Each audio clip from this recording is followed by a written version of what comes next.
Hello gentleman, आज हम जो टॉपिक डिस्कस करने लगे हैं वो है ओम्स लॉ। तो जैसा कि आप देख सकते हैं कि ओम्स लॉ जो है वो बहुत बेसिक फंडामेंटल लॉ है इलेक्ट्रिकल सिस्टम का।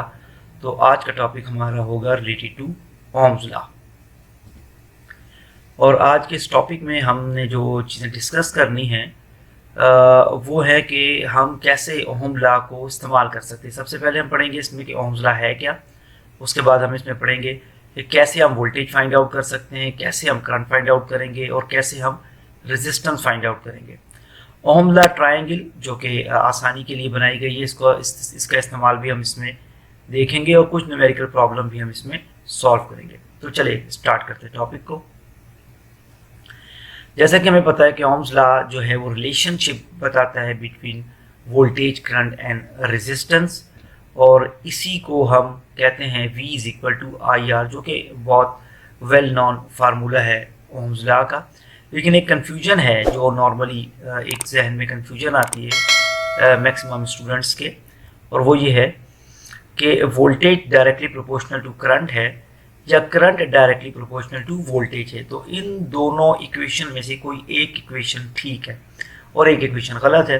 तो आज के टॉपिक पे हम ये भी डिस्कस करेंगे कि कौन सी वाली इक्वेशन ठीक है। तो सबसे पहले हम यहाँ देखते हैं कि ओम्स लॉ की डेफिनेशन क्या है। तो according to Ohm law, for a fixed metal conductor with the temperature and other condition remaining constant, the current through it is proportional to the potential difference between the ends. तो Ohm's law basically क्या कहता है कि जब resistance आपकी constant हो तो उस वक्त आपका जो करंट है वो वोल्टेज के डायरेक्टली प्रोपोर्शनल होता है। तो इस एनिमेशन में हम देख सकते हैं कि यहाँ पे हमारे पास 3 वोल्ट है और जबकि करंट हमारे पास 0.3 एम्पेयर है। लेकिन इस दूसरी एनिमेशन में जबकि वोल्टेज हमारा डबल हो गया है और हमारा बल्ब वही है जो पहले था, इसका मतलब है रेजिस्टेंस चेंज नहीं की, रेजिस्टेंस कांस्टेंट है। वोल्टेज डबल होने से हमारा जो करंट है वो भी डबल हो गया, और यही ओम्स लॉ है कि जब वोल्टेज डबल होगा तो करंट भी डबल हो जाएगा। तो यहाँ हम देख सकते हैं कि जब 3 वोल्ट है तो 0.3 एम्पेयर करंट है, और उसी फिक्स रेजिस्टेंस के साथ जब 6 वोल्ट है तो करंट हो गया 0.6 ampere. So current is increasing with increasing the voltage.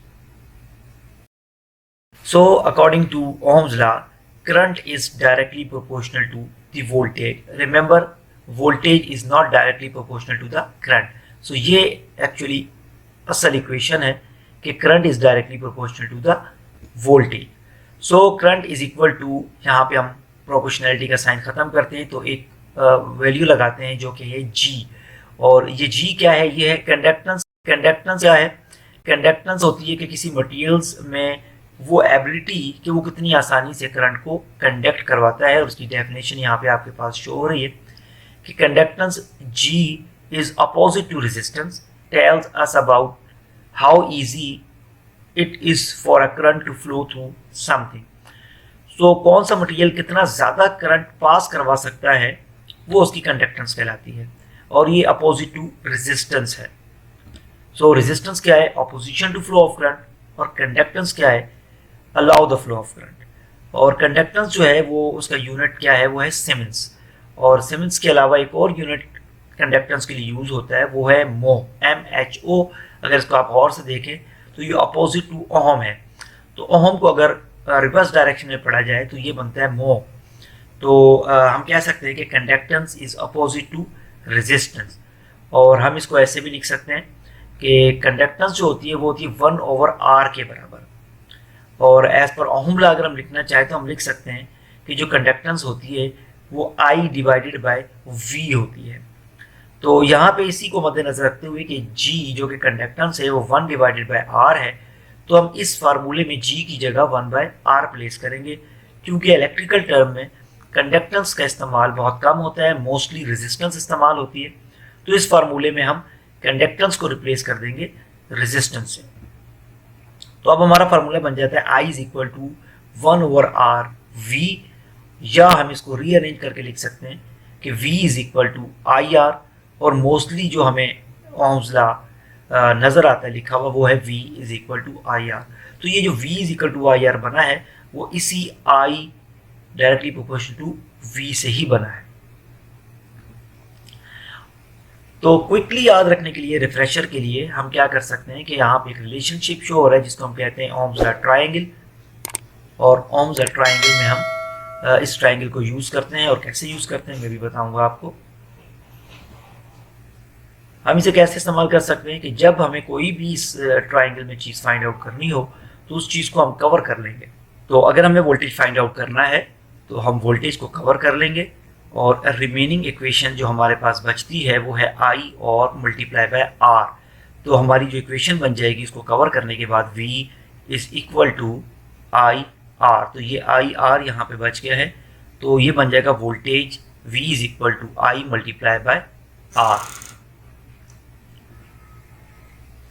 तो अगर हम ये फाइंड आउट करना चाहते हैं कि हमारा करंट क्या है, तो अगेन इसी ट्रायंगल को यूज करते हुए अपनी आसानी के लिए हमें, क्योंकि करंट फाइंड आउट करना है तो हम करंट वाले को कवर कर लेंगे हाथ के साथ। तो हमारे पास जो इक्वेशन बचेगी वो है V डिवाइडेड बाय R। तो अब हमारी जो इक्वेशन बन जाएगी I is equal to V divided by R। तो ये याद रखने के लिए कि as per ohm law current जो होता है वो होता है वोल्टेज डिवाइडेड बाय रेजिस्टेंस के। और इसी तरह अगर आपने रेजिस्टेंस फाइंड आउट करनी है तो इस दफ़ा हम रेजिस्टेंस को कवर कर लेंगे with the help of hand. और अब हमारे पास जो रिमेनिंग इक्वेशन बनेगी वो है V डिवाइडेड बाय I।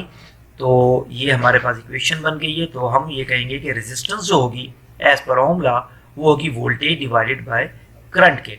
तो ये एक इजी तरीका है जिससे आप ओहम्स लॉ को याद रख सकते हैं जब आपने अप्लाई करना हो किसी भी न्यूमेरिकल सिस्टम में।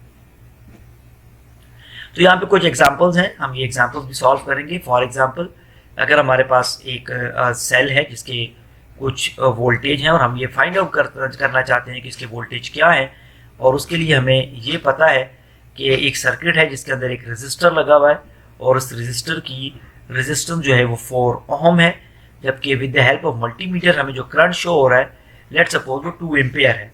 तो अब आपके पास एम्पेयर भी है और रेजिस्टेंस भी है, तो इसका मतलब है अब आप यहाँ पे इस्तेमाल करेंगे Ohm's law triangle. Once again हम V को कवर करेंगे, हमारे पास जो इक्वेशन बच रही है वो I मल्टीप्लाई बाय R है। तो सिंपली हम V is equal to I R, यानी I की वैल्यू और R की वैल्यू पुट करेंगे तो हमारे पास इस सर्किट डायग्राम के वोल्टेज आ जाएंगे। तो हमारी कैलकुलेशन के मुताबिक वो जो वोल्टेज आए हैं वो है 8 वोल्ट।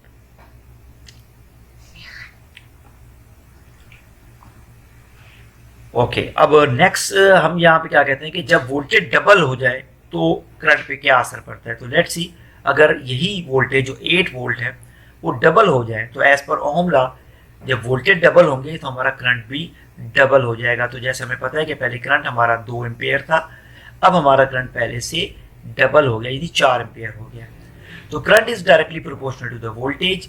तो जैसे जैसे आप वोल्टेज बढ़ाते जाएंगे, जब वोल्टेज 8 थे तो करंट 2 था, जब वोल्टेज 8 और 8 16 हुए तो करंट 4 हो गया, और जब वोल्टेज 4 टाइम्स इंक्रीज किया तो हमारा करंट भी 4 टाइम्स इंक्रीज हो गया। तो ये तो हो गया करंट के बारे में कि करंट जो है वो directly proportional to the voltage होता है। तो double the voltage double the current. अब हम देखते हैं how to find the current. So again very simple, यहाँ पे इस सिचुएशन में हमारे पास वोल्टेज मौजूद है, 9 वोल्ट की बैटरी है और 6 ओम का हमारे पास एक लोड है, एक रेजिस्टर है या कोई भी लोड है जिसकी रेजिस्टेंस 6 ओम है। तो हम यहाँ पे अप्लाई करेंगे अगेन ओम ट्रायंगल, आई को हम कवर करेंगे। तो इस सूरत में हमारे पास जो इक्वेशन बचती है वो है वोल्टेज डिवाइडेड बाय आर। तो वोल्टेज की वैल्यू हम 9 लिखेंगे इस इक्वेशन से, इस डायग्राम से, और 6 हम लेंगे यहाँ से रेजिस्टेंस। तो 9 डिवाइडेड बाय 6 जब हम सॉल्व करेंगे तो हमारे पास जो करंट आएगा वो है 1.5 एम्पेयर। तो इस सिचुएशन के लिए, इस सर्किट डायग्राम के लिए हमारा जो करंट है वो है 1.5।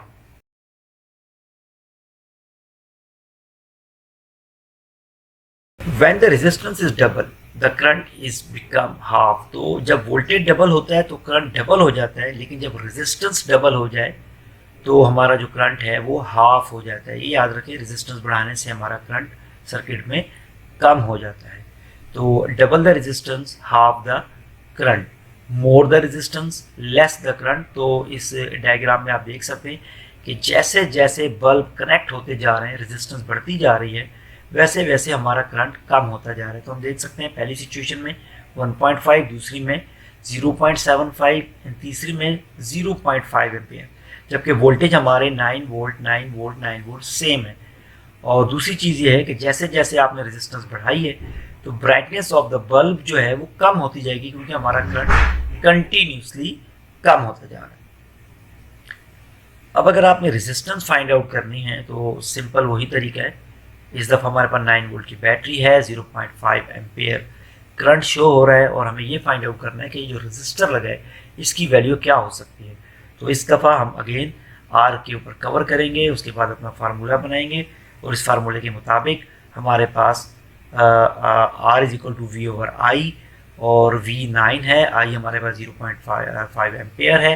इसको जब हम डिवाइड करते हैं तो हमारे पास 18 ओम की रेजिस्टेंस आ जाती है। तो हमारा जो ये सर्किट है इसमें हमारा जो रेजिस्टर है उसकी कैलकुलेशन आई है 18 ओम।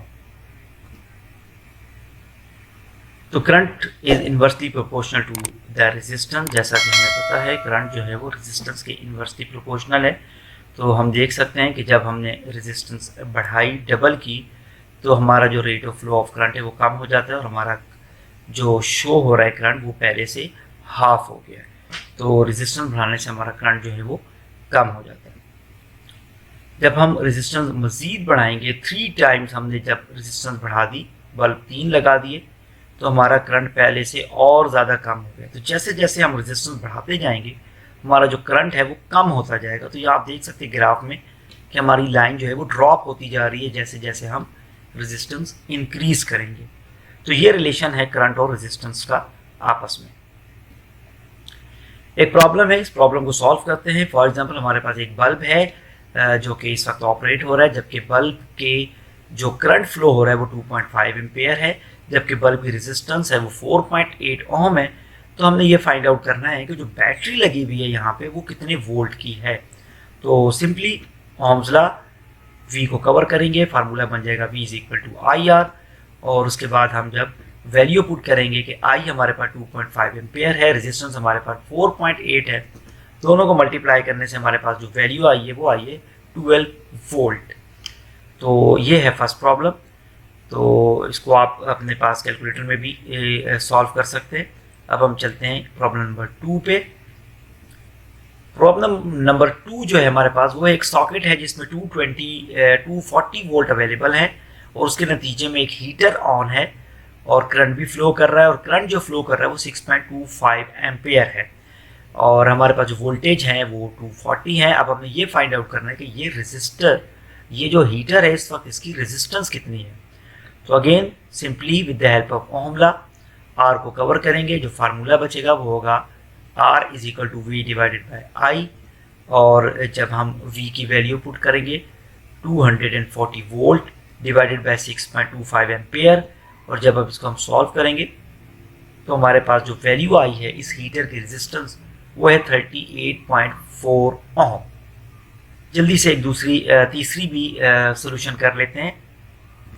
इस तीसरे न्यूमेरिकल में हमारे पास क्या है कि एक बल्ब है, एक लैंप है 8 ओम का, और जो वोल्टेज है वो 20 वोल्ट है और करंट इसमें फ्लो कर रहा है। इस दफ़ा हमारे पास करंट शो नहीं हो रहा, तो हमने करंट फाइंड आउट करना है। तो सिंपली ओम्स लॉ अप्लाई करेंगे। इस दफ़ा हमने क्योंकि करंट फाइंड आउट करना है तो हम कहेंगे कि current is equal to V divided by R with the help of Ohm's triangle. Value put करेंगे, वोल्टेज हमारे पास कितने हैं, वोल्टेज हमारे पास 20 वोल्ट है, रेजिस्टेंस हमारे पास 8 ओम है इसकी, इस लैंप की, और जब हम इसको सॉल्व करेंगे तो हमारे पास एक करंट आ जाएगा इस सर्किट का, वो करंट है 2.5 एम्पेयर। तो ये हमारे पास 2.5 एम्पेयर यहाँ पे करंट शो होगा। तो ये है सिंपल ओम्स लॉ। आप इसको कहीं भी किसी भी वैल्यू पे अप्लाई कर सकते हैं। कोई एक रिवीजन कर लेते हैं। Current is directly proportional to voltage. Again याद रखिएगा, वोल्टेज करंट पे डिपेंड नहीं करता, करंट वोल्टेज पे डिपेंड करता है। तो current is directly proportional to the voltage, और करंट को जब हम ये साइन खत्म करते हैं तो कंडक्टेंस लेते हैं, जबकि कंडक्टेंस जो है वो रेसिप्रोकल है रेजिस्टेंस का। तो यहाँ पे हम रेजिस्टेंस लेंगे G is equal to 1/R, और हमारे पास फार्मूला बन जाता है V is equal to I are.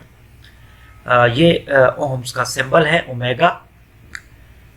उसके बाद हमने एक ट्राइंगल पढ़ा था, ओम्स लॉ ट्राइंगल, जिसमें हम कहते हैं कि अगर आपने कोई भी वैल्यू फाइंड आउट करनी हो तो उस वैल्यू को हम कवर कर लेंगे। इस पहली वाली सिचुएशन में हम v को कवर करते हैं तो फार्मूला बनता है आई आर।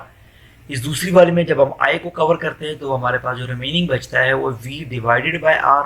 और यहाँ पे जब हम r को कवर करेंगे तो हमारा जो फार्मूला बचेगा वो होगा v डिवाइडेड बाय i। तो अगर आपको ये वीडियो अच्छी लगे, इंफॉर्मेटिव लगे, तो इसको लाइक एंड शेयर करें। Thank you.